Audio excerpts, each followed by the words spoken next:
El terrorismo anti-Cuba no se manifiesta solo en la isla caribeña.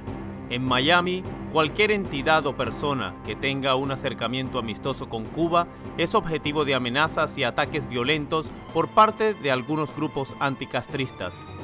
En esta segunda parte de la historia de los 5 de Cuba y la lucha antiterrorista, entramos a Miami para hablar con los cubanos y ver cuál es el discurso que se tiene en Estados Unidos cuando se etiqueta a alguien como terrorista.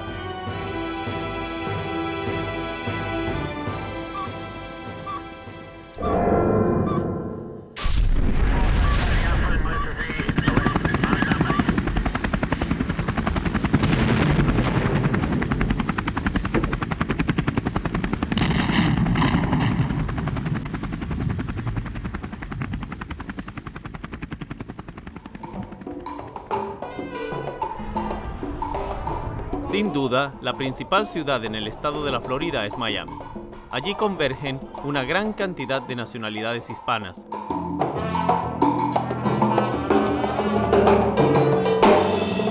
Luego de la Revolución Cubana en 1959, más de 400.000 cubanos llegaron a Miami. La gran mayoría era gente de clase media y alta que vivían privilegiadamente en Cuba bajo el régimen del dictador Fulgencio Batista, quien a su vez era apoyado por los Estados Unidos. En 1980, otros 150.000 cubanos llegaron a Miami a través del llamado Éxodo de Mariel, mediante el cual los gobiernos de Cuba y Estados Unidos acordaron el asilo de este contingente de personas en Miami. En este condado, donde los hispanos son el 65%, más de la mitad son cubanos. Esto los convierte en el grupo con mayor influencia en la toma de decisiones políticas en esta región. Con relación a la proporción de la población cubanoamericana en los Estados Unidos, nosotros somos posiblemente el grupo étnico que tenga más representantes electos. ¿Por qué? Porque votan por estos temas. Y esta capacidad de insertarse en el sistema americano, de entender el sistema democrático americano, es tal vez el valor más grande que pueden aportar los cubanoamericanos a un futuro en Cuba. Y estas agendas políticas han vivido de la mano con la agenda del gobierno de los Estados Unidos. De hecho, la Casa Blanca financia con dinero federal las operaciones de emisoras de radio y televisión dedicadas a emitir informaciones en contra del gobierno de Cuba. Mira, Radio Martí fue fundado por el presidente Ronald Reagan a mediados de los años 80, precisamente para abrir el canal de información al pueblo cubano. Porque entre las cosas que vive el pueblo cubano es las limitaciones de información. No es posible de que a los cubanos no se les informe de manera interna, incluso cuando va un huracán. Eso ha ocurrido. Y Radio Martí ha servido más bien como un punto de apoyo para el propio pueblo cubano. Son transmisiones donde se evita precisamente interferir en dar mensajes políticos. La página web de Martí, sin embargo, refleja una importante carga política. Y esto quedó de manifiesto cuando se descubrió en el año 2006 un caso de corrupción en el que periodistas del Miami Herald trabajaron clandestinamente para Radio y TV Martí, recibiendo pagos directos de la Casa Blanca para escribir artículos contra los 5 de Cuba en la época en que se llevaba a cabo el juicio en Miami. No, la realidad es primero que nunca se demostró que el gobierno de los Estados Unidos le pagó a periodistas para que publicaran noticias. De lo que se habló fue un conflicto de intereses en el sentido de que uno de estos periodistas trabajaban, tenían contratos con Radio Martí, que es una emisora del gobierno de los Estados Unidos, y a la misma vez trabajaban y tenían contratos en el Herald, lo que significaba que su cobertura podía estar condicionada en ese sentido. Pero en ningún momento se presentó ninguna prueba de que el gobierno de los Estados Unidos le pagó a estos periodistas para que informaran negativamente sobre los 5. Uno es mi amigo, que es Pablo Alfonso, gran periodista cubano. Lo que pasa es que ahí hubo un tecnicismo, pero ahí no hay corrupción. Lo que pasa es que entre las regulaciones, cuando tú firmas contrato en el Nuevo Herald, te piden exclusividad. Tus trabajos periodísticos son exclusivos para el periódico y tú no puedes tener un part-time para trabajar para nadie. En tal sentido, yo creo que sí hubo una falla, pero fíjate, no hubo una sanción jurídica contra ello. En efecto, no hubo ninguna sanción jurídica. Aún con las pruebas y recibos en la mano, algunos de los periodistas fueron reinstaurados en el Miami Herald. El objetivo de estos periodistas durante el juicio a los 5 fue el de escribir artículos que colaboraran a crear una atmósfera informativa en Miami en contra de los acusados. Y es que la política en esta ciudad es el tema de conversación de todos los días. Yo creo que la capital política de los Estados Unidos y de América Latina es Miami. Basta con que veas la televisión en español y en inglés, hay un buen contenido de política nacional y regional. Si escuchas la radio, igualmente. Si ves que bueno, tú ves lo que le pasó a Ozzie Guillén. Entonces, eso ocurre nada más en Miami, porque estamos en una ciudad que es la capital política. Entonces, aquí es muy importante conocer el criterio político. Pero el criterio político en Miami es uno solo, el anticastrismo.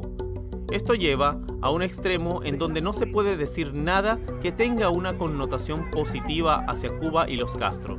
La prueba reciente, como dice Ricardo, la sufrió el manager venezolano del equipo de béisbol de Miami, Osvaldo Guillén, quien en una entrevista a la revista Time dijo que respetaba a Fidel Castro por la forma en que se mantenía en el poder a pesar de un gran número de atentados contra su vida. Estas solas palabras ocasionaron que Guillén fuese suspendido, acosado por la comunidad cubana en Miami y forzado a disculparse públicamente para no perder su trabajo. Ahora, yo tengo que entender al cubano cuando hay un hombre que defiende a Fidel y a Raúl Castro. Entonces, yo creo que ahí pues habría que verse un poco más en lo humano. Ahora, como te digo, quien transgreda las leyes, como periodista lo denunciamos. Si yo descubro un caso que un exiliado cubano está transgrediendo la ley, no dude que como periodista voy a escribir mi nota y lo denunciaría.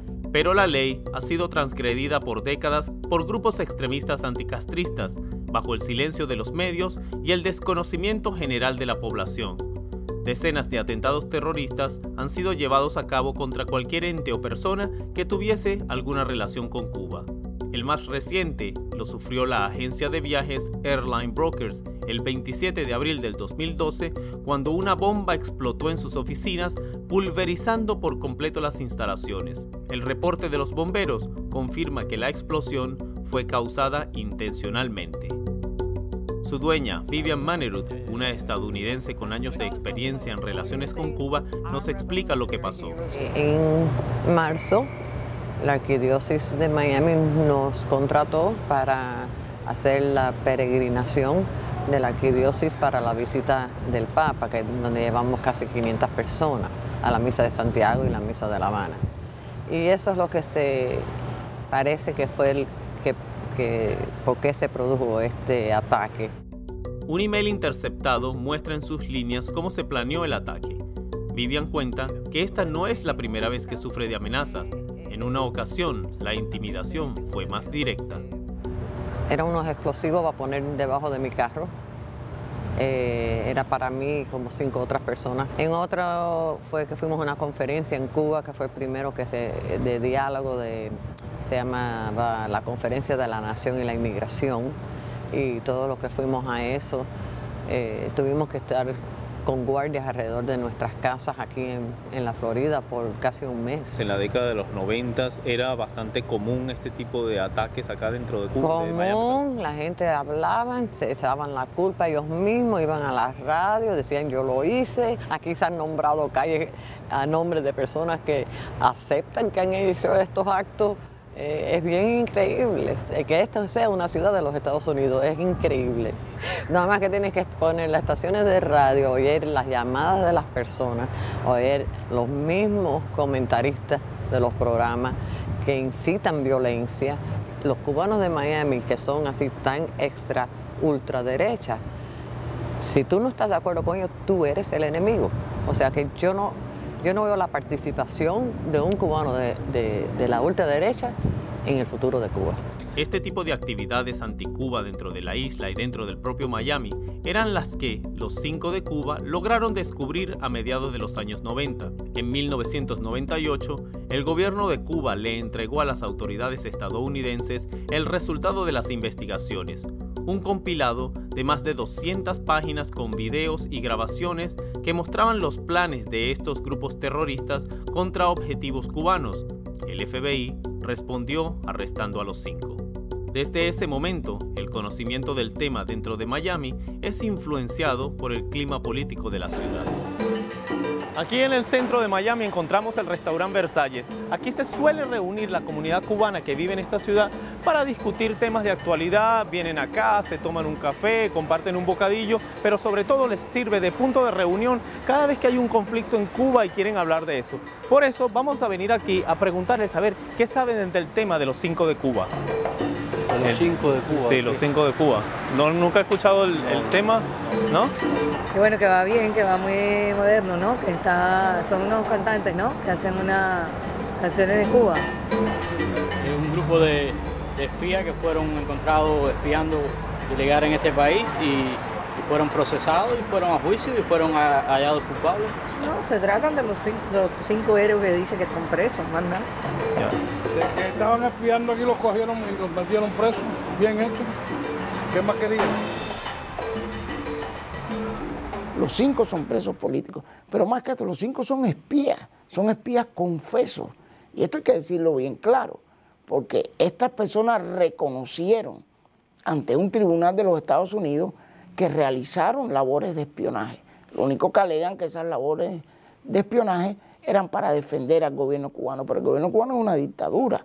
Si tú ejerces labores de espionaje para defender una dictadura, tú no estás sirviendo una causa justa. En el momento que se le estaba celebrando juicio a esta persona, no hubo manifestaciones aquí en las calles pidiendo que los ejecutaran o cosas semejantes. Es decir, no pudieron demostrar de ninguna manera que había un clima especial de hostilidad contra estas personas. Pero la hostilidad no solo se relaciona con agresiones físicas. Solo el hecho de hacer campaña al caso de los 5 genera una reacción inmediata en la ciudad.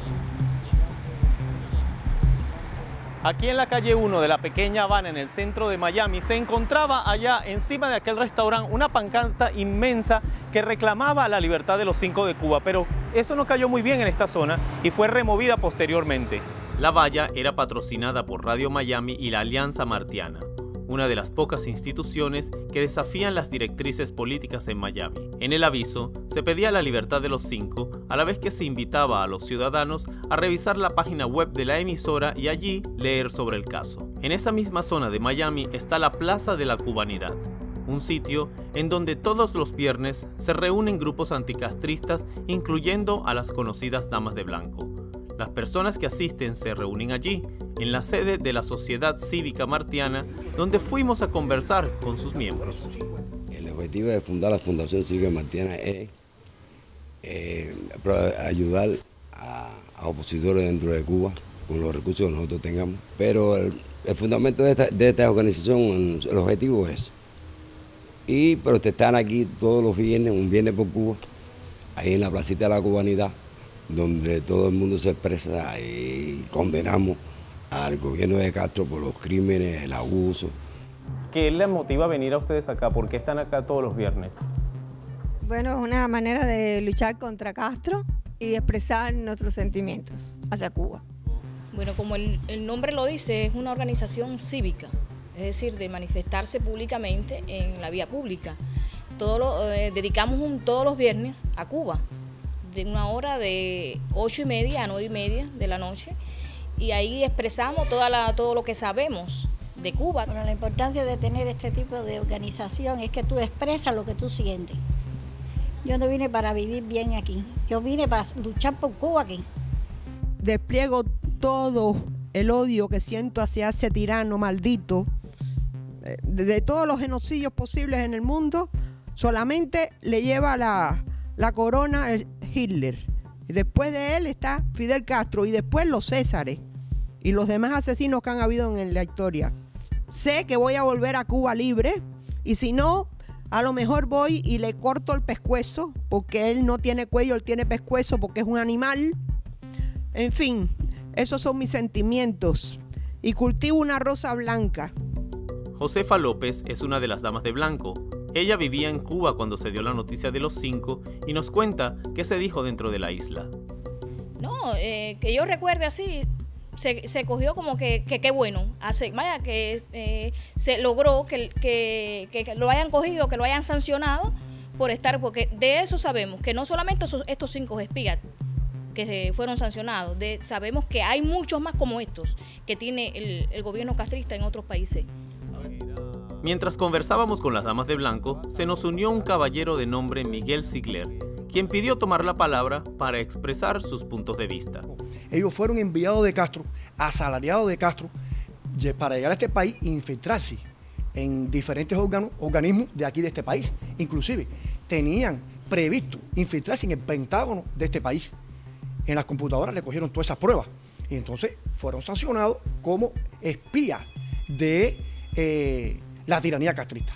Y verdaderamente no eran ni 5 espías, sino eran 5 terroristas, que los terroristas eran ellos. ¿Por qué? Porque por culpa de ellos, que uno de ellos logró infiltrarse en una organización aquí que se llama Hermanos Rescate, él, por ejemplo, dio todas las coordenadas de esas avionetas de Hermanos Rescate que iban a rescatar hombres, mujeres, niños que estaban perdidos en aguas internacionales para traerlos aquí a Estados Unidos, para que no murieran en el mar. Eso es lo que hacía esta persona humanitaria. Y él dio las coordenadas de esa avioneta para que el gobierno cubano los ametrallara. Y en el aire lo pulverizaron. ¿Quién es Luis Posada Carriles?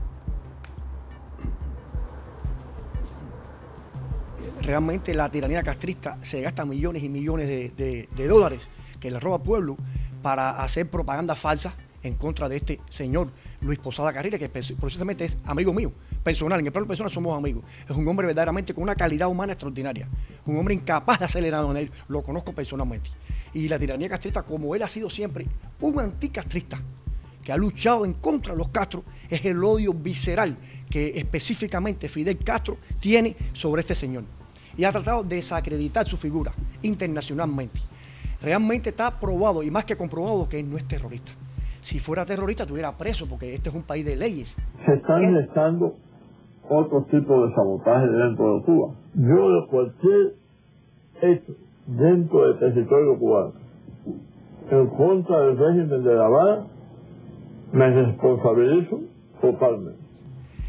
A él lo acusaban, supuestamente le echaron las culpas del derribo en el año 1976 del avión de Barbados, donde venían hacia Cuba ya los deportistas cubanos, pero eso no está probado, nunca se pudo probar eso.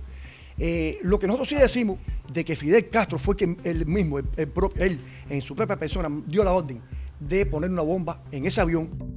Miguel y su esposa Josefa, al igual que la gran mayoría de disidentes cubanos, son bien recibidos por los Estados Unidos y su gobierno.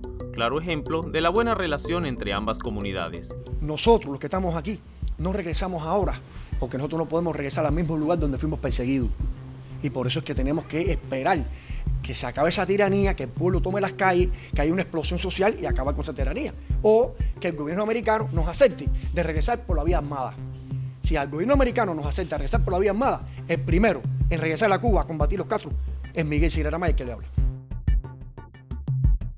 Parte del sistema americano es así. Los grupos judíos abogan por y promueven a candidatos que favorezcan la existencia del Estado de Israel, que lo defiendan. Este es el sistema americano. La gente con su voto elige o hace valer sus agendas de acuerdo a sus propias preferencias. La intimidación contra cualquier acción fraternal con Cuba no es una ficción en Florida. El gobierno de Estados Unidos mantiene de su lado a las fuerzas políticas en este estado, que es actualmente el tercero más importante a nivel electoral. Es por eso que las autoridades estadounidenses parecen hacerse la vista gorda con terroristas que usan la etiqueta anticastrista para cometer hechos delictivos, llegando incluso a premiarlos y en ocasiones a defenderlos. Luis Posada Carriles fue sometido a un juicio, donde hubo una participación de la Fiscalía, hubo una parte de acusatoria, todos vimos el juicio, y Luis Posada Carriles salió absuelto por un jurado. Entonces, yo creo que yo no puedo poner en tela de juicio de que el jurado estaba comprado, o sea, yo creo que no se presentaron las pruebas contra Luis Posada Carriles y salió en libertad. Yo creo en la justicia norteamericana, yo creo en el sistema de justicia de los Estados Unidos.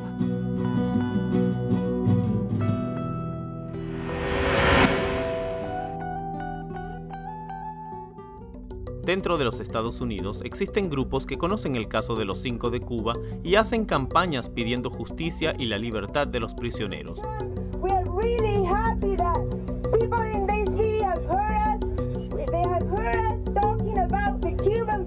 Recientemente en Washington se organizó el evento 5 días por los 5 de Cuba, en donde activistas y diferentes personalidades buscaban difundir información sobre este caso. Entre tantas personalidades estaba el actor Danny Glover, quien ha estado muy activo haciendo campaña a favor de los 5. Is what's critical. And as we build a movement among citizens, it's not Danny Glover personally, because Danny Glover personally doesn't have a relationship with the President of the United States, but Danny Glover as a part of a movement that's building and that's growing to demand that the Community 5 be given justice and sent home and freed. That's the movement that I'm a part of. I said once that American political leaders simply can't behave rationally. It makes no sense. I mean, U.S.-Cuba policy makes no sense whatever. El presidente de los Estados Unidos tiene un poder que le da la Constitución del país para ejercer clemencia ejecutiva, es decir, sin perdonar las condenas puede reducir las sentencias a tiempo cumplido. Es algo que ocurre constantemente en los Estados Unidos. Se está pidiendo que lo mismo se haga en este caso para los 5. La influencia que tenemos, si podemos nosotros derramar la palabra para que más gente sepa de esta injusticia, ¿no? Que nosotros, nuestro pueblo latino, luego puede pedirle al presidente que por favor que haga lo justo y que suelte a estas personas de la prisión. When do we want it? Now. What do we want? Justice. When do we want it? Now. Freedom.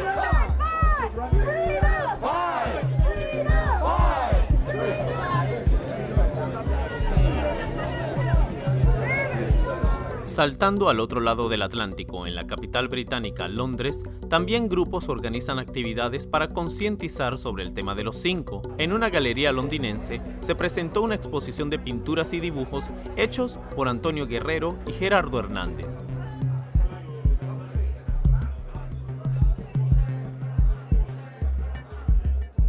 Ese pasó a ser de un tema que nadie hablaba a un tema que poco a poco, con un gran esfuerzo, los amigos de todo el mundo han puesto en primer plano. Y por eso vemos personas solidarias, ponen carteles pidiendo la liberación de los 5 en el propio Miami. Hace años esto no hubiera sido posible, pero este movimiento ha calado muy hondo porque la injusticia es tan evidente, tan notoria, que ha logrado sumar a muchos amigos en muchos lugares del mundo. Durante la exposición hablamos con Mirta Rodríguez, la madre de Antonio, quien a pesar de su edad es una luchadora incansable en pro de justicia para su hijo. Colaborar contra el terrorismo es algo que atañe a la humanidad. Y quizás en ese mismo país donde él estaba haciendo una labor tan importante y tan necesaria en esos años 90, porque en esos años Cuba fue atacada con un terrorismo feroz, muy cruel, y ya no sabíamos nosotros cómo defendernos. Y la necesidad que tienen todos los pueblos de tener alguna persona que alerte. Pero mis hijos no tenían un arma, no tenían un explosivo, lo detienen en una madrugada de viernes para sábado. Pensamos que Obama tiene toda la potestad para hacerlo, pero no te puedo decir que lo dudo, porque realmente yo vivo siempre con una esperanza y no puedo apagarla. Yo sueño con que sí, con que él ahora, al final de su mandato, quizás si vuelve a ser reelegido, ya en el final del segundo, seguiremos esperando. Nosotros tenemos siempre que mantener esa fe y esa esperanza de que algo tiene que ocurrir. En Londres también hablamos con Adriana Pérez, la esposa de Gerardo. el único miembro de los 5 con sentencia de por vida. Adriana es la única familiar que no volvió a ver a su esposo desde su detención en 1998. Gerardo y yo no nos hemos podido ver en estos 14 años porque el gobierno de Estados Unidos no me ha entregado una visa para viajar a verlo. ¿Quieres algo más tortuoso? ¿Quieres algo más difícil que seguir separada del hombre que amas, no solo por las rejas, sino también por el capricho de un gobierno a no permitirte realizar las visitas a las que tú como esposo tienes derecho? En una oportunidad era un peligro para la seguridad de Estados Unidos, en otro que podía entrar a ese territorio para reunirme con organizaciones terroristas y yo hago siempre una alerta. Entonces ellos reconocen que existen estas organizaciones en su territorio, porque de lo contrario, porque tendrían que tener temor. La prensa de Miami jugó un papel muy intenso en crear un ambiente hostil antes, durante y después del juicio para que la comunidad internacional no apoyara a estos hombres. La verdad se impone y aunque nos ha costado mucho tiempo tratar de informar a esta opinión pública, hoy el caso ha tomado otro matiz, el caso ya tiene una connotación diferente por todo el apoyo no solo de amigos, sino de instituciones, gobiernos, por las acciones privadas y públicas que han hecho los familiares, y que hoy la solución solo está en manos del presidente Obama, solo está en manos de todos aquellos que puedan llevar este mensaje al presidente de Estados Unidos, que pueda darle la libertad a estos hombres buscando una solución. Pero no hay duda de que el gobierno de Estados Unidos ha actuado con una doble moral en su falsa lucha contra el terrorismo, en todo lo que proclama, y sin embargo estos hombres representan hoy una gran espina para el gobierno norteamericano. Nosotros vamos a seguir denunciando la verdad, aunque nos cueste muchos años más. Ese ha sido el principal objetivo de nuestro pueblo, enfrentarlo todo con la verdad. Y nosotros somos parte de ese pueblo, y los 5 representan la dignidad de los cubanos. El caso de los 5 tiene ya 14 años. El terrorismo anticuba ha sido una constante dentro y fuera de la isla caribeña durante las décadas siguientes a la Revolución Cubana. Se pueden tener opiniones diferentes sobre lo que es bueno o malo para esa nación, pero lo que nunca podrá ser evaluado como bueno o malo es el terrorismo.